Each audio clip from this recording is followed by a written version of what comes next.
Nizamabad MP Dharmapuri Arvind సంచలన comments చేశారు. Nizamabad Congress MP అభ్యర్థి జీవన్ రెడ్డిని చూస్తుంటే బంగ్లాదేశ్ రోహింగ్యాలా కనిపిస్తున్నాడని సెటైర్లు వేశారు. జీవన్ రెడ్డి రోహింగ్యాల అభ్యర్థి అన్న ఎంపీ అరవింద్ తాను మాత్రం మోదీ సైనికులా ప్రజల ముందుకు వస్తున్నానని చెప్పుకొచ్చారు. తెలంగాణలో బీఆర్ఎస్ ఒక్క ఎంపీ సీటు గెలవదన్నారు ఎంపీ అరవింద్. ఆ పార్టీకి అన్ని చోట్ల కనీసం డిపాజిట్ కూడా రాదన్నారు.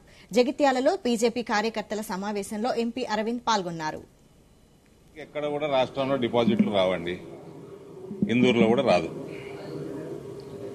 ప్రత్యర్థి అంటే దగ్గర కాంపిటీషన్ అన్నది ఇవాళ నరేంద్ర మోడీ గారికి ఈ దేశంలో లేదు. ఇందూరులో కూడా భారతీయ జనతా పార్టీకి మేజర్ కాంపిటీషన్ ఏమీ లేదు. ఇక్కడ కాంగ్రెస్ అభ్యర్థి పెద్దలు జీవన్ రెడ్డి గారు ఉన్నారు. ఆయన ఈ మధ్య వీడియోలు వైరల్ అవుతా ఉన్నాయి. ఆ వీడియోలు వింటే ఏ రకంగా ఉందంటే జీవన్ రెడ్డి గారు రోహింగ్యాలకి బంగ్లాదేశ్ నుంచి వచ్చిన ఇల్లీగల్ ముస్లింలకి అభ్యర్థిగా ఆయన ఉన్నట్టు కనబడతా ఉంది. ఆయననేమో బంగ్లాదేశ్ ముస్లింలు రోహింగ్యాలకి రిప్రజెంటేటివ్ గా ఆయన వస్తున్నాడు, మోదీ గారి సైనికుడుగా నేను వస్తున్నా.